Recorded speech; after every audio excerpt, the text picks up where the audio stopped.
Assalamualaikum warahmatullahi wabarakatuh. Teman-teman sekalian, mahasiswa PGMI yang Bapak sayangi, yang Bapak hormati. Pada hari ini kita pada perkuliahan yang ke-8 atau yang ke-9. Bapak akan menyampaikan mengenai pengembangan sumber belajar desain multimedia. Ya, mungkin dari buku atau dari bahan yang sudah Bapak kasih sudah ada menyinggung berkaitan dengan ini. Nah, pada kali ini Bapak ingin menyampaikan lagi penjelasan berkaitan dengan pengembangan sumber belajar desain multimedia. Nah, kita next saja.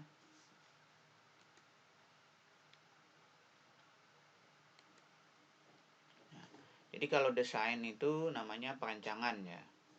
Jadi kalau desain multimedia artinya bagaimana kita merancang spesifikasi ya berkaitan dengan arsitektur proyek ya, atau gaya atau kebutuhan material untuk proyek. Itu biasanya kalau berkaitan dengan desain merancang. Begitu juga kalau kita membuat desain multimedia ya. Jadi tidak sembarangan ya, tidak asal buat persis ketika kita juga membuat PowerPoint.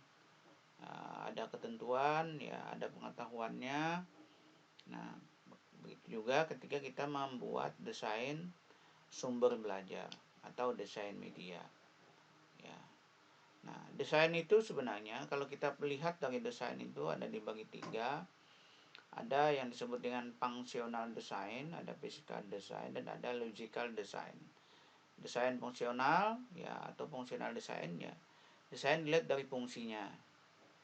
Desain dilihat dari fisikalnya, dari fisiknya, dan desain dilihat dari logiknya, dari logikanya. Ya, dari landasan berpikir ketika kita membuat desain. Nah, sementara di multimedia kemarin juga di kelompok 6 ya sudah menyampaikan apa itu multimedia kalau tidak salah. Jadi kalau kita berbicara media itu hanya satu, tapi kalau sudah multimedia itu artinya multi, banyak perpaduan antara teks, grafik, sound, animasi, dan video. Ya, tugasnya tentu untuk menyampaikan pesan kepada publik. Kalau guru ya tugasnya untuk menyampaikan pesan kepada siswa. Kalau ditambah dengan multimedia pembelajaran. Tahapannya ada media, ada multimedia, nanti ada hypermedia. Nah, hypermedia itu adalah yang berbasis online. Ya, itu hypermedia namanya.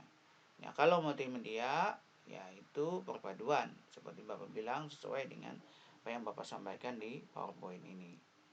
Nah, kita lihat komponennya kalau berkaitan dengan bidang multimedia pembelajaran. Ada 3 ya, seperti Bapak bilang di atas tadi. Ya, jadi ada desain pembelajarannya, ada desain komunikasi visualnya, ada rekayasa perangkat lunaknya. Ya, ketika membuat sebuah multimedia pembelajaran.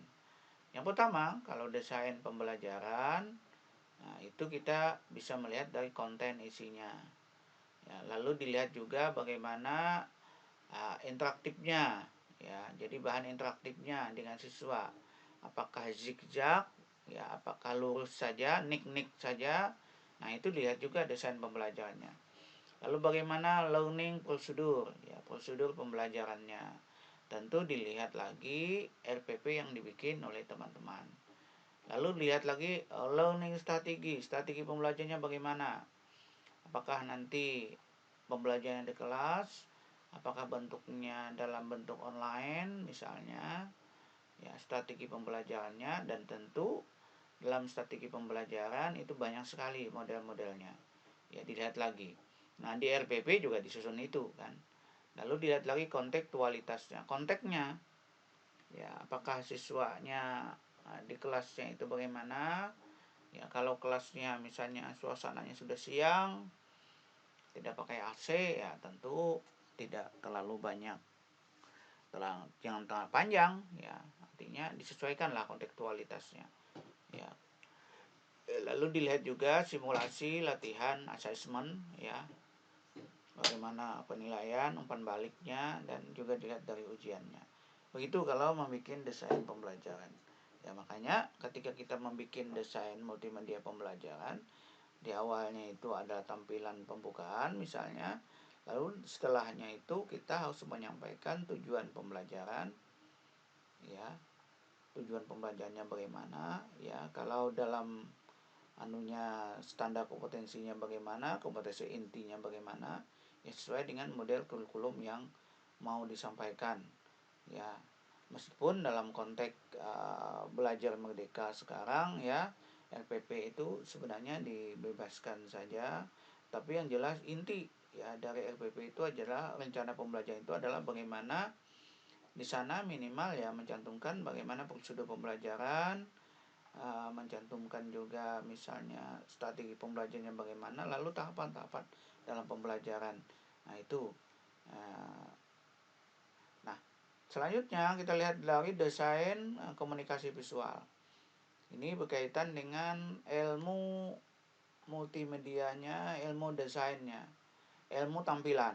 Nah, bagaimana ikon grafiknya, tombolnya bagaimana kesesuaian warna, background layoutnya bagaimana, jangan terlalu ramai kalau untuk pembelajaran. Nah untuk sound recordingnya bagaimana, ya sound suara editnya bagaimana, ya bagaimana juga mengkombinasi antara audio dan grafik, bagaimana juga icon interactivity-nya, dan juga dilihat animasi objeknya. Jadi ketika kita membuat desain multimedia, jangan misalnya di latarnya ada hal yang mengganggu, misalnya ada Doraemon misalnya. Padahal kita menyampaikan bukan konteksnya berkaitan dengan Doraemon, tapi misalnya masalah apa ya, tapi latarnya Doraemon, nah itu kurang pas. Nah itu dilihat juga desain komunikasi visualnya. Nah baru ketika kita berkaitan dengan multimedia, kita akan melakukan rekayasa perangkat lunak. Nah sebenarnya kalau tidak COVID-19 ini, tidak virus corona ini, ya rencana Bapak setelah middle test itu kita semuanya praktek pembelajaran. Ya karena itu berkaitan dengan rekayasa ya perangkat lunaknya. Jadi ada beberapa software, ada beberapa aplikasi yang kita install. Nah nanti Bapak upayakan bagaimana kita teman-teman juga menginstal secara di laptopnya masing-masing. Ya Bapak hadirkan tutorialnya, ya teman-teman bisa membuat ya menginstal itu dan bisa mengaplikasikan di laptopnya masing-masing di rumah atau di kosnya masing-masing. Jadi rekayasa perangkat lunak itu ada proses pengembangannya, ada proses developmentnya, ada alat developmentnya. Ya alat developmentnya mungkin berupa aplikasi nanti. Ada perangkat keras, perangkat lunak, ya misalnya ada mikrofon, ya. Kalau memang mau suaranya agak bening, misalnya ada kamera, ya kamera yang pixelnya agak besar sehingga lebih terang, misalnya pencahayaan segala macam. Nah lalu ada kode development, ya kalau ada aplikasi-aplikasi yang memang yang agak agak rumit misalnya, lalu kita lakukan software testing. Nah kalau ada masalah tentu kita melakukan software maintenance ya, ada perbaikan software. Ya karena kita sifatnya adalah untuk pembelajaran, jadi aplikasi-aplikasi yang digunakan pun banyak aplikasi-aplikasi trial ya, dan aplikasi-aplikasi bajakan ya, bukan aplikasi asli. Oleh sebab itu maintenance-nya banyak sebenarnya. Jadi sering terjadi berbagai macam kerusakan. Oke. Nah, untuk rekayasa perangkat lunak ya tentu kita melihat multimedia, tadi sudah Bapak sampaikan juga. Multimedia tentu karena berbagai macam konten ya tentu pembelajarannya sebuah itu pasti software, makanya namanya aplikasi perangkat lunak. Pengembangan perangkat lunak itu harus melalui proses yang sudah diatur ya di bidang ilmu rekayasa perangkat lunak. Nah di tampilan di PowerPoint di buku yang Bapak sampaikan itu sudah ada sebenarnya tahapan-tahapan bagaimana pengembangan sebuah aplikasi, baik itu aplikasi yang sifatnya adalah berupa aplikasi software misalnya, atau tahapan-tahapan model pembelajaran. Nah bisa jadi juga tahapannya itu dalam bentuk online. Nah, fokus multimedia itu adalah yang kita kembangkan itu adalah kemudahan dalam pemakaian. Jadi usabilitasnya itu yang penting itu mudah instalasinya. Efisiensi program, nah, kompatibilitas pemakitannya gimana, kompatibilitasnya gimana, dokumentasi dan sebagaimana dan bagaimanapun. Seperti Bapak bilang di beberapa kesempatan bahwa tidak semua materi harus menggunakan media. Jadi efektivitasnya kelihatan. Nah, dalam konteks kita sekarang karena work for home semua, bekerja di rumah, Bapak ngajar secara online juga. Nah, ini pentingnya. Nah, tentu ada kelebihan kekurangan.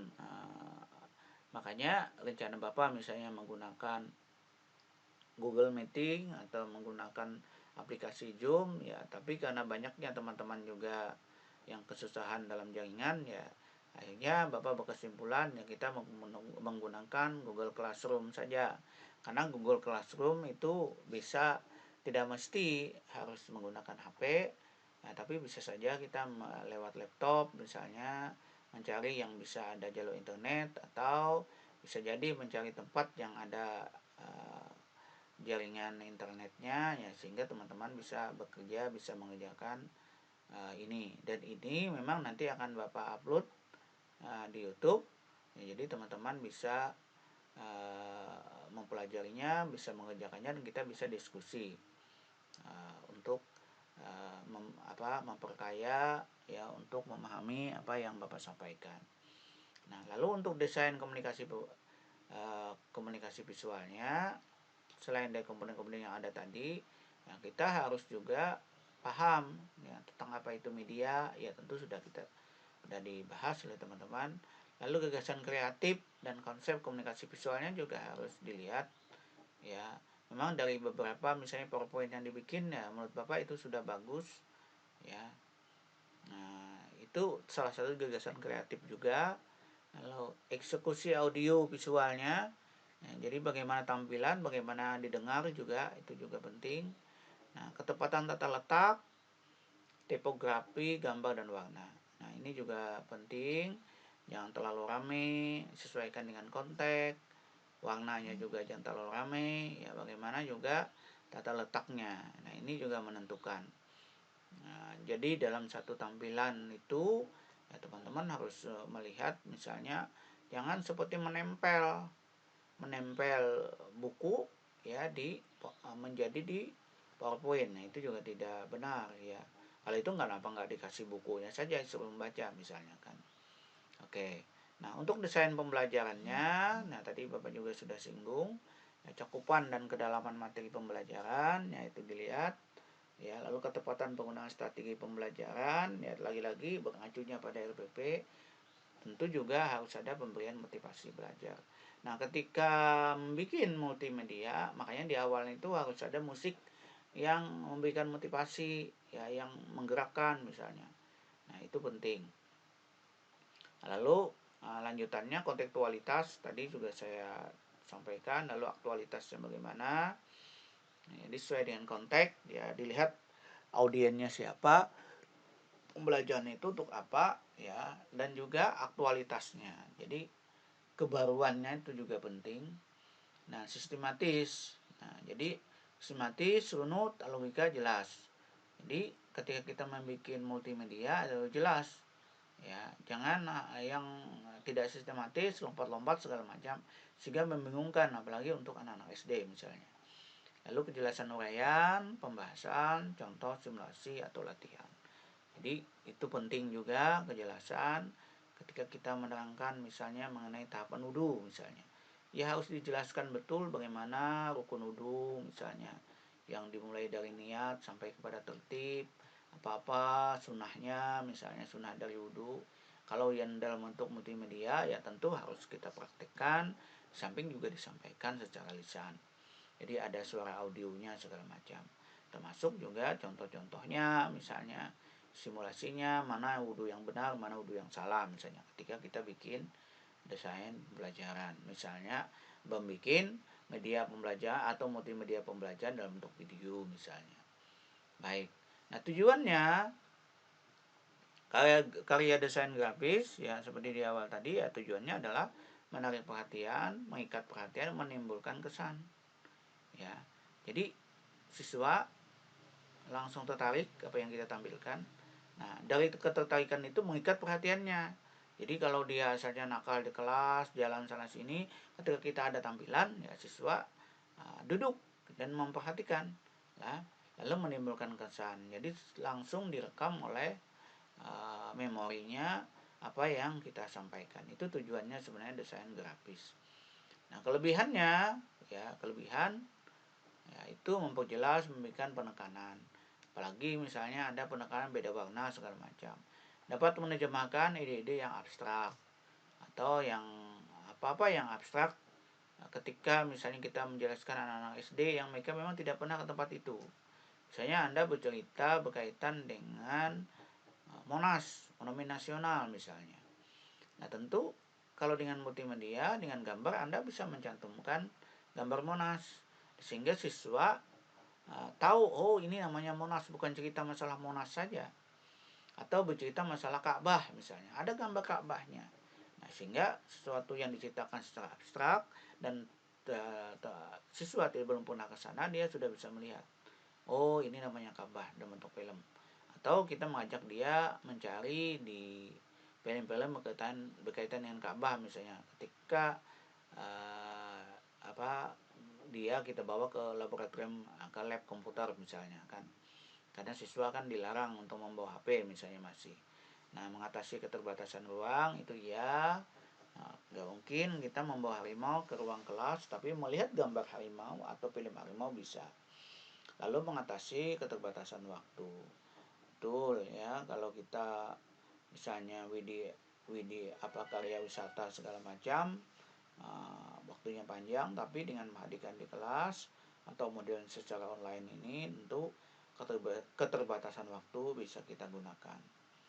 Nah, pertimbangannya ketika kita melakukan desain, sasarannya itu untuk siapa, kapan waktu pembuatannya, biaya produksinya bagaimana, lalu bahannya apa, sarana produksinya apa, lalu selera pemesannya siapa. Ya, kalau kita melakukan desain, kalau desain itu dipakai untuk orang lain misalnya kan, atau dipesan oleh pihak lain. Ya, oke. Nah, desain grafis yaitu alat komunikasi yang lebih menonjol itu adalah visual. Jadi foto-foto, gambar-gambar. Nah, visual yaitu alat komunikasi yang mudah diingat dan mudah dimengerti. Ya, jadi bisa kita lihat ya, visual itu kan yang tampak kan. Nah, jadi makanya di situ ada penjelasan, nah, termasuk juga misalnya model multimedia yang Bapak bikin ini. Ya, kalau kita lihat dari Malop ya, Doc Malop ya, dalam bukunya itu How to Create and Deliver Dynamic Presentation, dia menggambarkan bahwa ternyata ya 75% itu indera kita dengan penglihatan. Jadi masuk itu 75% ketika dia melihat. Tapi kalau hanya meraba misalnya hanya 11%, ya kalau pendengaran semata hanya 7%, ya kalau pengecap ya hanya 4%, kalau penciuman cuma 3%. Jadi memang harus dengan melihat. Jadi kalau dia melihat seperti saya bilang tadi, melihat Ka'bah, langsung ada foto Ka'bah, dia langsung melihat itu 75%. Ya. Nah, dampak komunikasinya ya ini disampaikan oleh di hasil penelitian oleh Brody and Ken ya. Jadi 90% ya orang akan menemukan apa yang dipahami ya ketika melihat pesan model audiovisual. Jadi melihat dan tampak.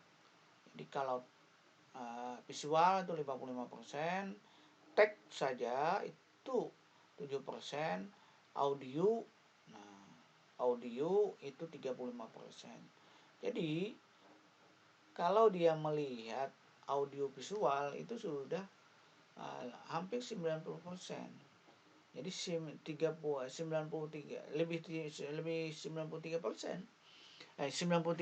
dia sudah memahami apa yang disampaikan. Tapi kalau hanya teks saja, ya teks saja itu hanya 7%. Ini hasil penelitian, makanya itu pentingnya pakai audiovisual. Ingatan pesan, kalau visual itu 50%, kalau verbal hanya ngomong saja, itu menurut halal hanya 10%. Tujuan yang ingin dicapai juga ya menurut Declare Communication ya, sama di buku yang sama ya. Jadi kalau kita itu berbicara ya secara visual itu 63% langsung diingat. Tapi kalau hanya verbal saja itu cuma 33%. Nah, ini prinsip-prinsip pembuatan desain ya, desain multimedia salah satunya, atau desain grafis. Jadi ada pusat perhatian, ada keseimbangan ya, ada kontras, ada ritme, irama, kesatuan, unity ya, ada proporsi, ada keselesaian. Ini contohnya bisa dilihat. Nah, pusat perhatian itu biasanya warna, bentuk, penempatan, ukuran bisa kita lihat.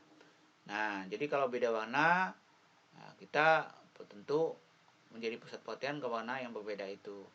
Nah, beda bentuk ya seperti ini.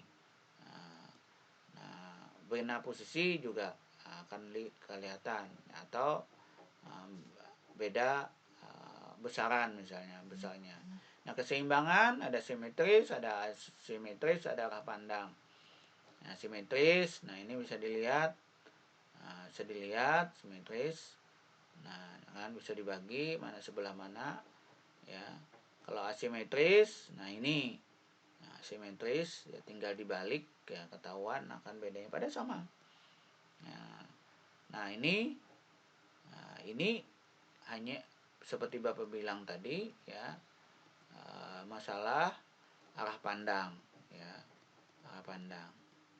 Jadi kalau arah pandangnya, ketika pandangnya ke depan tinggal bikin garis seperti hanya seakan-akan mandang ke depan.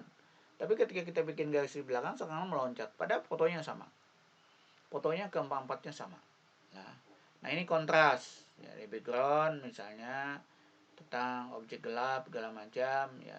Ini jadi sebenarnya semuanya itu tipuan mata ya.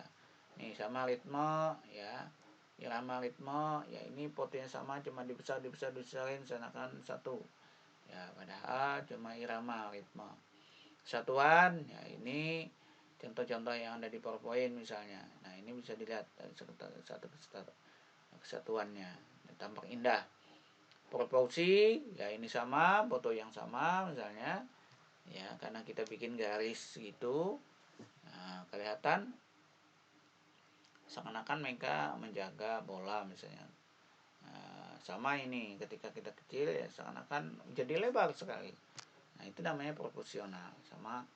Nah, jadi bisa kita serasi, harmoni ya, ini bisa dilihat ya. Nah, unsur-unsur desain ya tentu ada warna, ada bentuk, ada garis, ada bidang, ada ruang, tekstur, titik, dan huruf. Warna ya, warna asalnya hanya 3 warna. Nah, ini kesatuan kepintaran kita warna dan menggabungkan warna. Nah, jadi kalau campuran kedua dari 3 menjadi 6 berubah jadi seperti ini. Kalau dicampur lagi campuran warna ketiga ya jadi seperti ini ya. Nah, warna ketiganya. Nah, kalau dicampur 2 jadi seperti ini, bertunda jadi seperti ini. Nah, padahal asalnya cuma dari 3 warna. Peta warna, nah bisa dilihat ya, bisa dilihat peta warna ini. Kalau yang biasa misalnya bikin kain sasirangan itu paham sekali bagaimana pencampuran warna-warna. Nah, bentuk ya ada geometris, ada kurva, ada tidak beraturan. Bentuk ya ada garis, bidang juga. Nah, ruang, nah ini ruang, ada bidang ya, ada ruang, tekstur ya udah. Nah, kelompok huruf, nah ini juga penting udah dikaitkan. Jadi kalau roman, tentunya Times New Roman misalnya itu ada kaitnya. Nah, bisa dilihat ya. Bodoni, nah, Bodoni itu ada kait garis tipis, jadi tipis-tipis. Ada Egyptian kait batang ya, kait batang kecil. Ada sans serif, misalnya contohnya Arial ya. Ada fantasi, jadi kalau Arial itu lebih tegas dia berkait. Fantasi dekorasi misalnya monotipe. Huruf juga menentukan ya, menentukan ketika kita membuat sebuah desain. Nah, fungsi tag ya untuk menekan materi ya sebagai penjelas visual, nah keterangan tambahan dan bisa untuk penekanan materi. Quantek juga macam-macam ya. Nah, dari 60 sampai 80 karakter dari kanan ke kiri ya. Jadi kalau subjudul subjudul itu harus lebih besar. Jenis warnanya juga disesuaikan dengan materi yang mau disampaikan. Jadi hanya bersekitar 60 sampai 80 karakter dari kanan ke kiri. Nah, ini bisa dilihat kan contohnya. Ya, contohnya di Ciputat, Bintaro, segala macam. Itu ada SPBU ya, SPBU lambang Pertamina dahulu ya. Nah, cetak, nah ini dilihat banyak untuk media cetak ya, apapun cepat saja, baliho segala macam, kartun juga, nah poster ya, tampilan untuk grafis untuk media elektronik, film segala macam bisa dilihat, tampilan web, grafis segala macam. Nah itu ya yang ingin Bapak sampaikan berkaitan dengan bagaimana kita membuat multimedia ya. Jadi pengembangan multimedia, desain, pengembangan sumber belajar, desain multimedia. Itu mungkin yang ingin Bapak sampaikan. Nanti bisa kita diskusikan di kolom, di forum ya. Mudah-mudahan ada manfaatnya. Terima kasih. Assalamualaikum warahmatullahi wabarakatuh.